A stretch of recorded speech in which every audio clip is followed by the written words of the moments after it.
Assalamualaikum warahmatullahi wabarakatuh. Di sini saya akan mempresentasikan tugas keamanan jaringan dengan memberikan video tutorial tentang apa sih firewall itu. Nah, firewall itu sendiri adalah salah satu komponen inti dari keamanan jaringan pada suatu sistem operasi. Firewall berfungsi untuk mengatur akses jaringan masuk maupun keluar pada komputer kita. Di sini saya akan menggunakan sistem operasi Linux. Oke, kita login.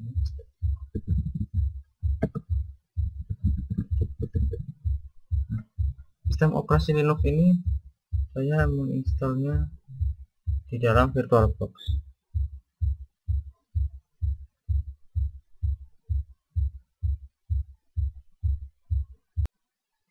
Kita buka terminal. Di sini saya akan menggunakan IP table. Nah, IP table itu apa? IP table adalah suatu tools dalam sistem operasi Linux yang berfungsi sebagai alat untuk melakukan filter, yaitu melakukan penyaringan terhadap traffic lalu lintas data. Secara sederhana digambarkan sebagai pengatur lalu lintas data. Dengan IP tables ini kita akan mengatur semua lalu lintas dalam komputer kita, baik yang masuk ke komputer, keluar dari komputer, ataupun traffic yang sekedar melewati komputer kita. Langkah pertama kita harus memastikan service IP table kita atau firewall dalam keadaan on. Kita masukkan sintaknya.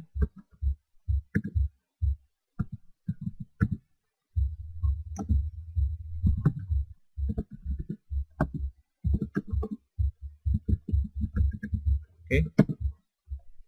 Nah, sini ada applying firewall rules. Di sini sudah oke, berarti firewall kita sudah menyala. Kemudian langsung kita lihat isi dari IP table.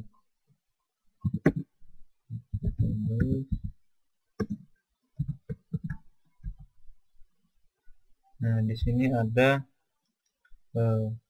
semua rule yang ada di dalam IP table yang ada di dalam komputer kita. Di sini ada 3 aturan dalam IP tables. Yang pertama ada chain input, kemudian ada chain forward, dan ada chain output. Chain input di sini fungsinya untuk mengontrol jalur paket data yang masuk. Kemudian chain forward fungsinya untuk mengontrol jalur paket data yang sekedar melewati komputer kita. Kemudian ada chain output. Di sini adalah fungsinya untuk mengontrol jalur paket data yang keluar dari komputer kita. Untuk input, forward, dan output di sini dalam posisi accept. Posisi accept di sini maksudnya jadi paket data itu diizinkan untuk aturan input, yaitu masuk ke komputer kita, dan diizinkan untuk forward, diizinkan pula pada chain output. Tentunya paket data bisa masuk ke dalam komputer kita atau hanya melewati komputer kita, atau paket data bisa keluar dari komputer kita. Dan kita cek, kita tes dulu. Kita tes menggunakan command prompt Windows. Kita cek IP dari Windows ini.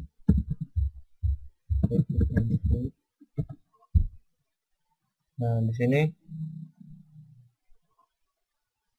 ini adalah IP dari Windows. Kemudian kita cek IP dari Linux.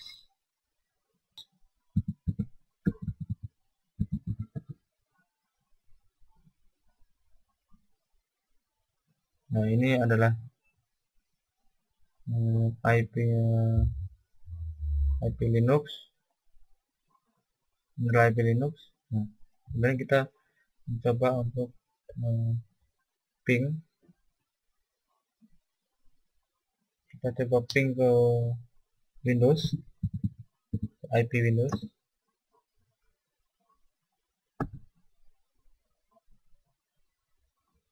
Ini adalah IP Windows, kita coba.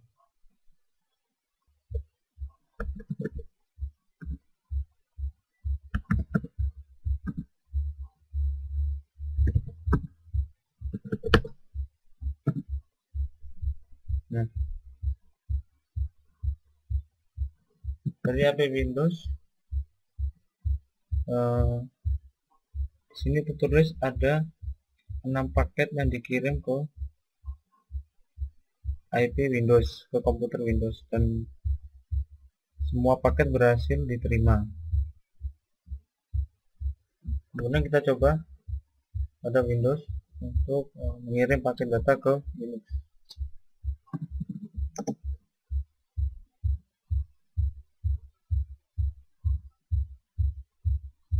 Ini IP-nya.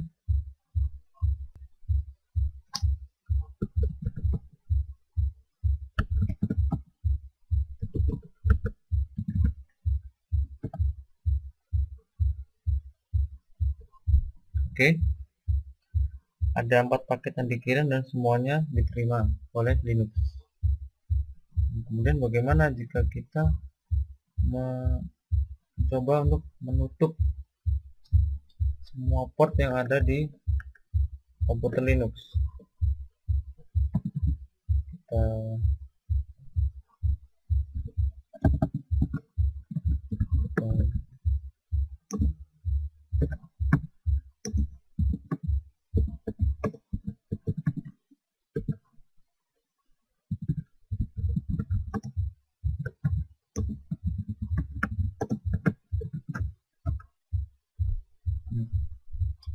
Tentang ini maksudnya untuk jalur masuk dan jalur keluar semuanya ditutup. Artinya paket data tidak akan bisa masuk ataupun keluar dari komputer Linux. Kemudian kita coba, kita ping lagi.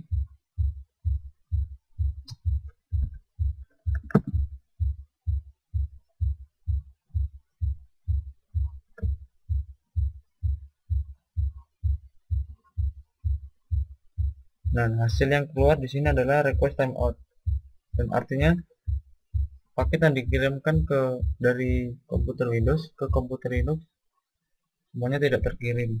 Nah, ada 4 paket yang dikirim dan 4-4-nya gagal, artinya tidak terkirim ke komputer Linux. Ataupun sebaliknya, kita coba mengirim data ke komputer Windows.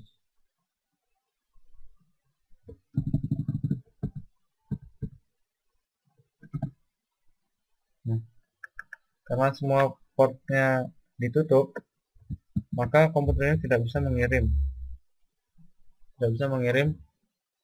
paket data. Kita cek IP table-nya, IP table.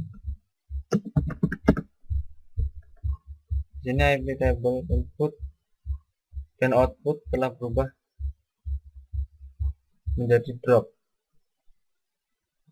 Artinya semua port untuk input output telah ditutup, sehingga paket data tidak bisa masuk maupun keluar. Kemudian kita mencoba untuk menambahkan rule baru. Pertama, kita coba untuk menghapus rule yang ada di IP table.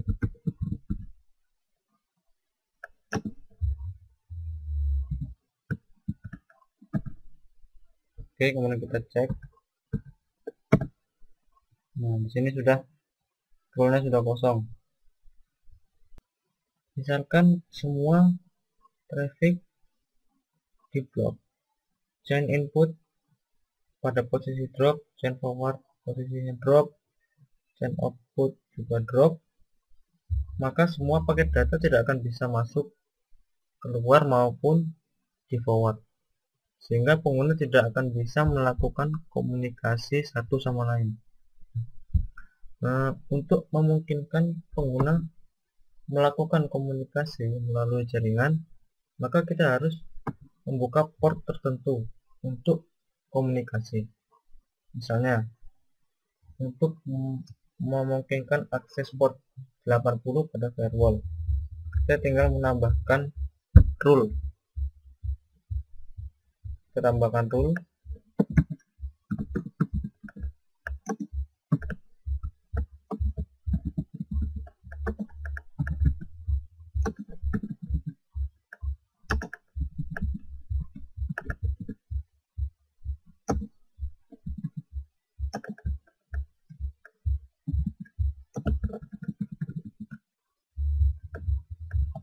Nah, ini fungsinya adalah kita menginputkan rule pada chain input untuk protokol TCP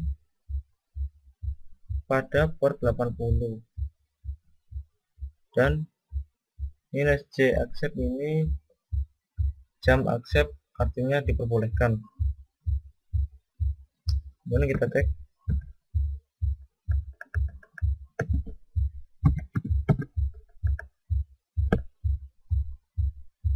Nah, saat chain input pada posisi drop, nah, untuk mengakses port 80 ini accept, artinya diperbolehkan, sehingga hal ini memungkinkan pengguna untuk menelusuri situs web yang berkomunikasi dengan menggunakan port 80, sehingga walaupun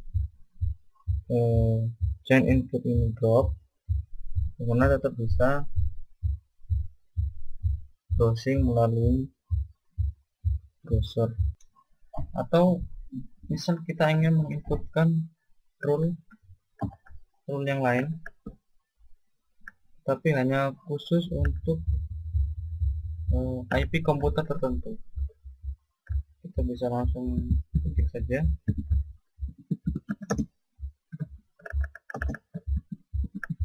input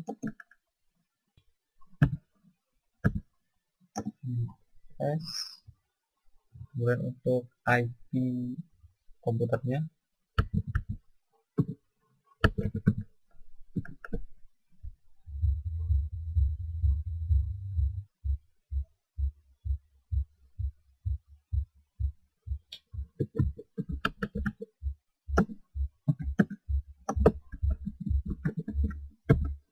oke. Kemudian kita cek untuk IP komputer 192.168.43.112 diizinkan untuk mengirim data ke komputer Linux. Nah, source code ini artinya kita menambahkan suatu rule pada chain input, di mana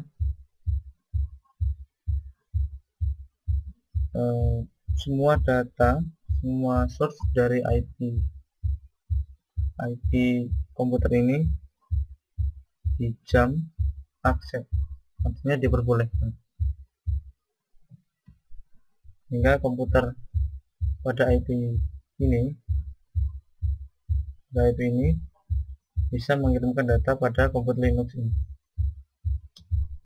Kemudian untuk langkah terakhir yaitu kita save konfigurasi yang sudah kita setting.